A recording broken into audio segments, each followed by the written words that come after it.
Hello everyone, welcome once again to the channel Science Ki Masterni. We have started covering the Exploration 9th class science book. Chapter number 2, 3 classes पहले हो चुकी हैं and we have started doing the 4th class. We were supposed to cover ribosomes today. Ribosomes the protein factories, ये छोटे structures होते हैं जो cell के अंदर प्रेजेंट रहते हैं।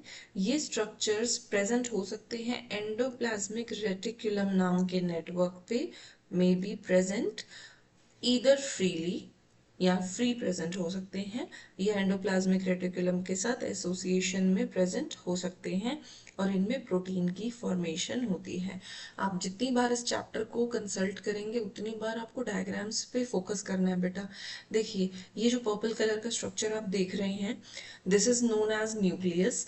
न्यूक्लियस के डबल लेयर की एनवेलप होती है और उसमें देखो छोटे छोटे आपको न्यूक्लियर पोर्स दिखाई दे रहे हैं एंड न्यूक्लियर पोर्स में से ही न्यूक्लियस में से कंटेंट जिसको भी बाहर आना है वो बाहर आता है। इसी की आउटर मेम्ब्रेन के साथ आप ये जो मेम्ब्रेन लाइक स्ट्रक्चर देख रहे हो, इस मेम्ब्रेन लाइक स्ट्रक्चर को कहते हैं एंडोप्लाज्मिक रेटिकुलम। एंडोप्लाज्मिक रेटिकुलम बच्चे दो तरह का हो सकता है, या तो वो राइबोसोम के साथ एसोसिएटेड मिलेगा, आप उसे रफ एंडोप्लाज्मिक रेटिकुलम कहेंगे, ठीक है, जो आप यहाँ देख पा रहे हैं, या फिर ये फ्री फ्रॉम राइबोसोम्स मिलेगा, आप इसे स्मूथ एंडोप्लाज्मिक रेटिकुलम कहेंगे, राइट। एंडोप्लाज्मिक रेटिकुलम हमारा नेक्स्ट टॉपिक है बेटा। This is also known as manufacturing factory. ये एक बहुत बड़ा ऑर्गेनेल है जो नेटवर्क की तरह पूरे साइटोप्लाज्म में फैला रहता है। आप इस डायग्राम में देख पा रहे होंगे। ओके, इसका साइज डिपेंड करता है कि सेल्स कितनी एक्टिव है। अगर सेल्स प्रोटीन की फॉर्मेशन कर रही हैं इन एन एक्टिव मैनर, तो प्रोटीन्स को बनाने के लिए बहुत सारे राइबोसोम्स और बहुत सारे ईआर की जरूरत पड़ेगी। एक्टिव सेल होगी तो ज्यादा एंडोप्लाज्मिक रेटिकुलम प्रेजेंट रहेगा। अगर सेल उतनी एक्टिव नहीं है तो एंडोप्लाज्मिक रेटिकुलम कम मिलेगा।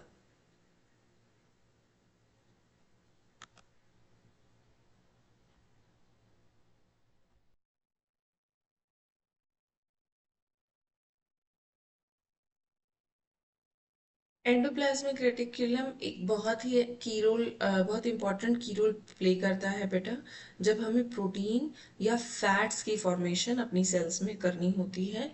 और फैट्स और प्रोटीन से ही सेवरल हार्मोन्स की फॉर्मेशन भी होती है स्पेशलाइज्ड सेल्स में। ओके, ईआर का यानी एंडोप्लाज्मिक रेटिकुलम का स्ट्रक्चर डिपेंड करता है कि उसको वहाँ पे क्या काम करना है। जैसे रफ एंडोप्लाज्मिक रेटिकुलम जो है बेटा, रफ एंडोप्लाज्मिक रेटिकुलम प्रेजेंट रहता है उन सेल्स में जहाँ बहुत सारा प्रोटीन बनना होता है। तो अगर वो रफ दिख रहा है, मीनिंग वहाँ पे बहुत सारे क्या प्रेजेंट है, राइबोसोम्स प्रेजेंट हैं जो प्रोटीन की फॉर्मेशन करवा रहे हैं, ठीक है। और इसका एक एग्जाम्पल ग्लैंड सेल्स यानी पेनक्रियाटिक सेल्स हो सकती हैं। स्मूथ एंडोप्लाज्मिक रेटिकुलम में कोई राइबोसोम्स नहीं होंगे और ये स्मूथ अपीयरेंस दिखाई देगी। इसमें ये फॉर्मेशन करता है फैट्स की और हॉर्मोन्स की।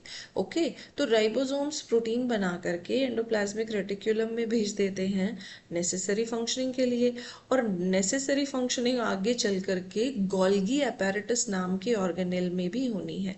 यहाँ पर देखो, आप एक डायग्राम देखेंगे, इस डायग्राम में ये दिखाया गया है कि ईआर से एंडोप्लाज्मिक रेटिकुलम से ये जो बने प्रोटीन्स और लिपिड्स, इनको छोटे छोटे बबल्स में पैक करके ये गोल्गी के पास भेज रहे हैं। और इस पूरे स्ट्रक्चर में, इस डायरेक्शन में, इसमें नेसेसरी चेंजेस किए जा रहे हैं और ये नेसेसरी चेंजेस करने के बाद गोल्गी भी इनको आगे भेज रहा है जहां इनकी ज़रूरत होती है, ठीक है, डिपेंडिंग ऑन द रिक्वायरमेंट। यहाँ देखो, प्लाज्मा मेम्ब्रेन में अगर कोई इंजरी या वियर एंड टीयर होता है तो उसके लिए ये वेसिकल्स बोलते हैं बेटा, इन बबल्स को। वेसिकल्स में पैक होकर के प्रोटीन्स और लिपिड्स मेम्ब्रेन के वियर एंड टीयर को या इंजरी को रिपेयर करने के लिए मेम्ब्रेन के पास चले आते हैं, राइट। तो नेक्स्ट ऑर्गेनेल है गोल्गी अपरेटस, जहां पैकेजिंग और शिपिंग होती है नेसेसरी सब्सटेंसेस की। इस केस में नेसेसरी सब्सटेंसेस हैं प्रोटीन्स और लिपिड्स। ठीक है, आप किसी सेल के डायग्राम को ध्यान से देखें, आपको स्टैक्स यानी कि ढेर सारे फ्लैट स्ट्रक्चर्स जो थैले के जैसे दिखते हैं, क्योंकि बीच में कैविटी है ना, थैले के जैसे दिखाई देते हैं। ये सैक गोल्गी अपरेटस बनाते हैं। ये सैक क्या करते हैं? ये सैक गोल्गी अपरेटस बनाते हैं। फंक्शनली ये ईआर से लिंक्ड होता है बेटा, क्योंकि फंक्शन जो ईआर करता है अकेला परफॉर्म नहीं कर पाता, उसको गोल्गी की असिस्टेंस की ज़रूरत होती है। ठीक है, सेल मेम्ब्रेन से भी ये फंक्शनली लिंक्ड होता है बेटा, क्योंकि इसको जो प्रोटीन और लिपिड पैक करके भेजना है वो ये मेम्ब्रेन के पास भी भेजता है, और बाकी ऑर्गेनेल्स के साथ भी इसका एसोसिएशन रहता है। It is like the godown, ये सेल में उस गोदाम की तरह है जो सारी नेसेसरी चीज़ें सेव करता है। तो जिस किसी को ज़रूरत होती है वो गोल्गी से कांटेक्ट करता है। ठीक है, it's like cell's post office. ये क्या करता है बेटा? इसको जो प्रोटीन्स और लिपिड्स मिलेंगे उन्हें मॉडिफाई करता है, यानी कि जो भी चेंजेस उसमें करने की ज़रूरत होगी ये करेगा। सॉर्ट करेगा, छांटेगा कौन सा स्ट्रक्चर या कौन सा सब्सटेंस कहाँ पर भेजा जाएगा, फिर उसकी पैकेजिंग करेगा। पैकेजिंग करने के बाद उसको अपने नेसेसरी डेस्टिनेशन पे भेज देगा। ठीक है, सो तो क्या क्या रह गया फंक्शंस में? ट्रांसपोर्ट, सिक्रीशन एंड लाइसोसोम का formation. Next important point is कि लाइसोसोम क्या होते हैं।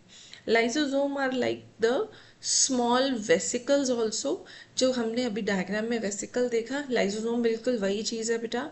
ये छोटे छोटे मेम्ब्रेन बाउंड ऑर्गेनेल्स होते हैं, क्योंकि सेल ना बहुत सारा वेस्ट प्रोड्यूस करती है, और कई सारे ऐसे ऑर्गेनेल हैं जो सेल में काम करते करते डैमेज हो जाते हैं। ठीक है, वॉर्न आउट ऑर्गेनेल्स जो हैं वो डैमेज हो जाते हैं, तो उनको रिमूव करना होता है। लाइसोसोम इसमें फंक्शन इंपॉर्टेंट परफॉर्म करते हैं।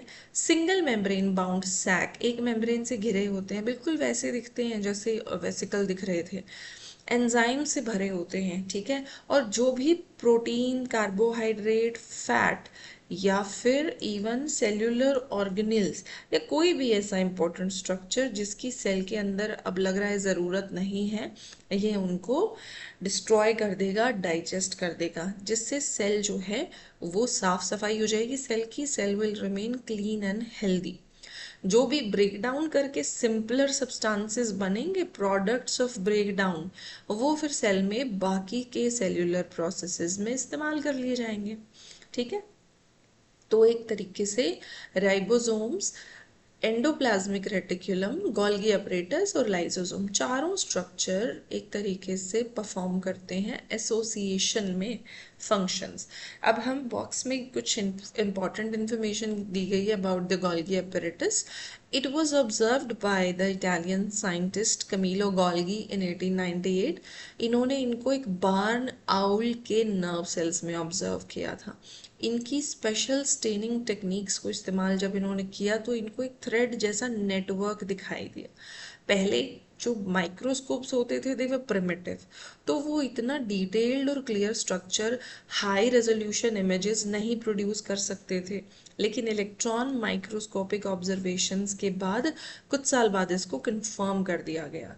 जब इस स्ट्रक्चर को क्लियरली देखा गया तो in the honour of Camillo Golgi this structure was named as Golgi apparatus. Right? Now, there is one more box with some significant information into it. Human sperm cells contain lysosomal enzymes. जो human cell होता है, human sperm का cell होता है, उसमें भी lysosomal enzymes होते हैं। जब एक sperm एक एग से फ्यूज करता है, ये एंजाइम एग की आउटर लेयर को ब्रेक करने में हेल्प करते हैं। इससे फर्टिलाइजेशन होती है। कैसा रहता है?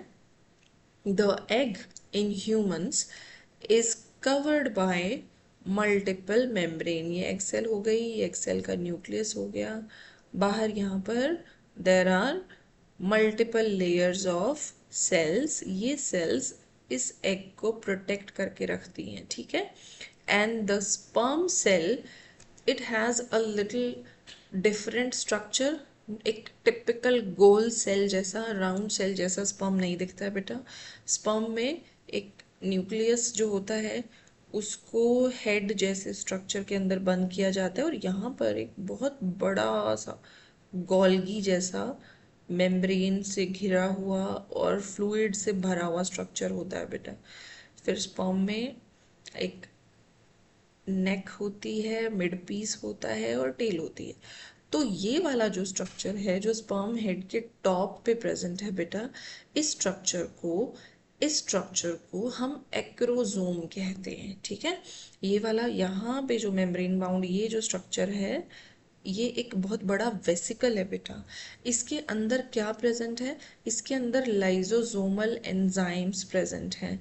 इस स्ट्रक्चर को हम एक्रोजोम कहते हैं और ये क्या करेगा, इसको तो किसी भी तरीके से चाहिए सेल के अंदर एंट्री।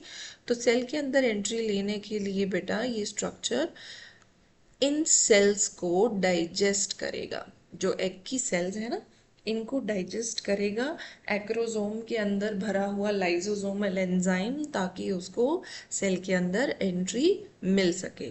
तो मोर देन वन प्लेस पे आप लाइजोसोम्स का फंक्शन पढ़ेंगे, right. I am going to keep this lecture short today. Mitochondria we will be discussing in our 5th class. Along with mitochondria we'll talk about the plastids and vacuoles, right? So I'll see you in my next class. Till then please keep revising.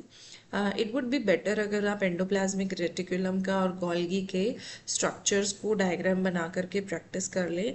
Endomembranes system हम इन सारे structures को कहते हैं बेटा। ये जितने भी structures हैं ये सब के सब मेम्ब्रेन से बने रहते हैं बेटा, और इन स्ट्रक्चर्स को हम नाम देते हैं endomembranes system.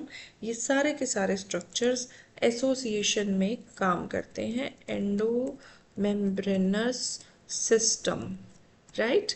Endomembranous system is present in the cell. सारे membrane जैसे structure हैं and they work with each other in association. आप इसकी practice कर लीजिएगा, हम मिलते हैं अपनी next class में। Till then, thank you so much for watching and I wish all of you a very nice day.